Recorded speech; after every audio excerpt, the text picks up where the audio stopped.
The human body is broken, or rather misdesigned. Why do I gain weight when I overeat? Does my body not know enough calories for itself, so why don't I eat more? Or why do healthy things taste bad and unhealthy things taste great? Shouldn't it be the other way around? What a huge design flaw this is. Why is it so boring to do useful things in life for yourself, but so much fun to sit and watch shows on Netflix? There are many more examples, but at the end of the day we have to live with these poorly designed bodies. But here's the problem: the modern world is full of people who use the design flaws of the human body against you and take advantage of you, even if you don't realize it. I want to make you aware about your own body and make you take back control of your life. I have a serious confession: my life will be better after this video. The title is clickbait. Actually, the human being is not a design flaw, it's just an old design, a design that used to be close to perfect. Even though we have different concerns now, for our ancestors there was only one concern: survival.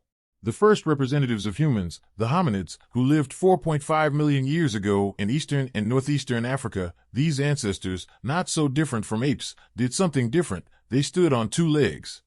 This basic behavior started the development of humans until we built our civilization today. We stood on two legs, our hands were free, and with our free hands we made tools.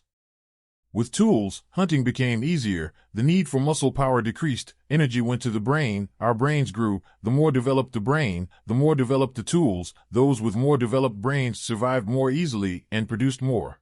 In short, this phenomenon we call natural selection is the basis of evolution. Of course, this is not something that happened in 1,000 to 2,000 years, we are talking about millions of years. The point you are trying to make is that our ancestors evolved and became what we are now. The advantageous traits remained and the disadvantageous traits were erased. Because those with advantageous traits survived and reproduced more. Every system in your body right now is designed to maximize your chances of survival in the past. Every species, not just humans, evolves according to its environment and living conditions. At the end of the day, the most ideal traits remain.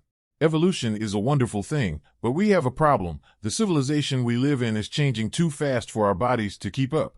If human history were an 800-page book, it would look like this. Each page represents 250 years. We are now on the first line of page 801, and in this line alone we have evolved much more than in the previous 800 pages. The human body, which worked fine until the last 2 to 3 pages, cannot keep up with current developments. After 790 pages of storing the excess calories it needs to survive, the human body is now causing obesity, and the mechanism developed to survive is killing us. The human body, designed to move to survive, now spends most of its day sitting at a desk. Inadequate movement is causing various diseases and killing you. The dopamine system that made you hunt antelope in the wild for survival now makes you look at your phone morning and evening. Hundreds of instinctive mechanisms like these are now working against us.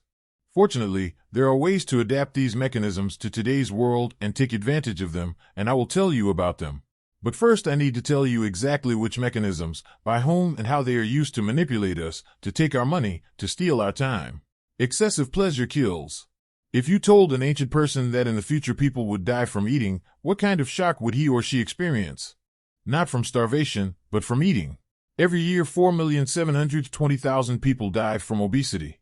That's 8% of all deaths. For years, the human body has struggled to find food, so it has developed mechanisms to self-select caloric foods. Fatty, sugary foods taste better because they are high in calories. It has also developed systems to store these excess calories in case it gets hungry in the future. Of course, the high-calorie and cheap fast food of today's world is not included in this calculation. So we enjoy eating fast food, but it is killing us. So does inactivity. In the past, when we had very little energy, the brain learned not to move unless it was necessary. Our ancestors who hunted all day didn't go back to their caves and do push-ups because they didn't feel like it. This system evolved to ensure that they did not store energy for survival. In today's world, our need to move is close to zero for some of us. Our bodies don't want to move and exercise unnecessarily because of the old system. As a result, problems start to arise in our bodies that were designed to move. We experience back pain, lower back pain, breathing difficulties. In the past, not moving unless necessary helped us survive, but now this mechanism is killing us. We have built concrete cities for ourselves to live in, and now 68% of the world lives in cities. But because our backward brains are used to living in nature, city life is destroying our psychology. People living in cities are 21% more likely to suffer from depression and 21% more likely to suffer from anxiety disorders. Our backward bodies cannot adapt to what has happened, especially in the last 100 years, and this is not the only thing they cannot adapt to. Now we turn to page 801. What happens on this page is different. At least we are aware of the negativities I just mentioned, and we are taking precautions against them. We don't eat fast food unconsciously, we take care to do sports, we try to leave green areas in cities. But page 801 is very new, we haven't even finished the first line, and most people don't even realize the damage the events on this page are doing to our backward minds. Old friend, new enemy. The internet has undoubtedly revolutionized humanity. We owe the developments we have experienced especially in recent years to it. The internet, which seemed like a friend at first, has now become one of the biggest enemies of humanity. Increasing screen time, social media use, computer games, these have even started to interfere with what we need to do for a good life in the future. And they all do so by exploiting the survival instincts of our backward bodies. Humans are social beings, we enjoy being in contact with others. This has always been the case in the past. While it was impossible to survive alone in the wild, living in colonies greatly increased the chances of survival. Social behavior has therefore always been rewarded. There was no problem with social media back then. If you think that communicating with more people should give us more pleasure, you are wrong. Because social media actually creates an illusion of communication. When you used to live in a colony, you had to follow the rules, you had to get along with people. If you didn't, you were ostracized and you would die alone in the wild. So, in order to survive, your brain evolved to care a lot about what other people think about you. If the people in your group didn't like you, it was tantamount to death. Because many years have passed, we live in cities. What a person thinks about you is not as important as it used to be. At least it doesn't mean death, but of course your brain still can't grasp that. You are very sensitive to other people's opinions. This is where social media comes in. You throw your photos in front of your followers, maybe half of whom you don't even know, and your brain works as if every like comment you get from them is vital to you. In fact, you are not even close to most of them, and what they think of you is not going to change anything in your life. But without realizing it, you are always trying to look better than you are in the eyes of others. You have pictures of you in a fancier car, on vacation, at a concert. You feel bad when you see the fake happy lives of others who only understand that you are happy. Why am I not like them? Why didn't I get as many likes as them? All of this makes Instagram highly addictive and harmful. The notification that X people liked your photo makes you feel like it's more important than anything else. Because it is, and it does so by using your survival instinct. Of course, it doesn't stop there. Learning new things is extremely important for our brains. Because in the past, lack of knowledge could cost us our lives. But nowadays it's not like that. There's so much useless information, where random people go on vacation, what's trending on Twitter. These are just things that take up space in your brain. But your backward brain is not used to this information overload, and so it thinks it has to know everything or it will die. This is another reason behind your social media addiction. Of course, the games the internet plays on us are not over, apart from the ones I mentioned. Because of the internet we can't study, we can't sit at our jobs, and here they manipulate the dopamine system that keeps you alive. Early humans have very little to stimulate. They see an animal, they decide to hunt it, there's nothing else to do, or they find a fruit, they eat it.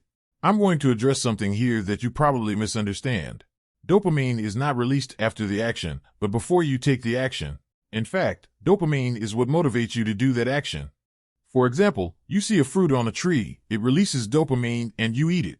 The second day you see 2 fruits on a tree, it releases a higher dose of dopamine and you climb the tree and eat those 2 fruits. On the third day something happened, again you saw a tree with 1 fruit, but this time it released less dopamine than the first day. Maybe you didn't even climb the tree. Why climb the tree with 1 fruit when you can climb the tree with 2? Dopamine release varies according to the conditions you are in. This allows you to spend your energy on more rewarding things.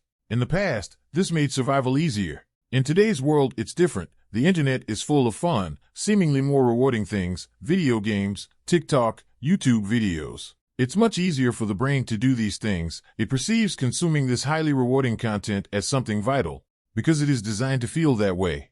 When there's a tree with 100 fruits, who wants to climb the one with 2? At the end of the day, your outdated dopamine system turns you into a person who can never sit down and work or study, who can't improve himself in any field because it's not as fun as watching TikTok. But isn't it possible to resist these instincts? Or even use them to our advantage? Of course it is possible. Come on, let me tell you, You are no different from a monkey or a mouse, you just don't act on instinct, right? Scientists placed a button in front of a mouse that stimulated the dopamine receptors in its brain every time it pressed it. The mouse pressed the button for 2 hours without eating or drinking water. The scientists say that if the mouse had not been taken out of the box, it would have pressed the button until it died. For the mouse, that red button is now the phone in everyone's hand. And yet you don't watch TikTok until you die, because you are not acting on instinct. What am I doing right now? What has happened or will happen? Being able to think about that is what makes you human, so you need to be aware of that first and foremost. Social media is there to addict you. It doesn't matter what people there think, you don't need to know what's on the agenda. I know it sounds simple, but most people are not aware of it. Just observe yourself for 2 to 3 days. Every time you get bored, you automatically reach for your phone and scroll through social media. If you delete the app from your phone, you will understand what I mean more clearly. It's like a strange itchy feeling when you can't get rid of that boredom without watching TikTok. After the observation is over, make sure you do this. Sitting down to work can never compete with a YouTube video.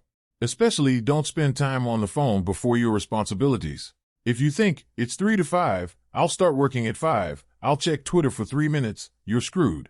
Your brain will not let you sit in front of your class. But I have good news, you can use your dopamine system to your advantage. Your favorite YouTuber posted a video. You are about to study. Put that video as a reward for your studying. After doing 20 questions, I will watch this video. When training a dog, do you give the reward at the beginning or at the end? The logic is very simple. If you give a monkey unlimited food, it will kill itself from eating. If you give it a dopamine button, it will always push it. The monkey does its best to get the easiest fun and pleasure. It doesn't do the hard things. It doesn't think about the consequences of actions. You are surrounded by less hairy monkeys. Monkeys who do not know what to do in life, who choose the easiest way, who live by instinct. Don't be one of them, please.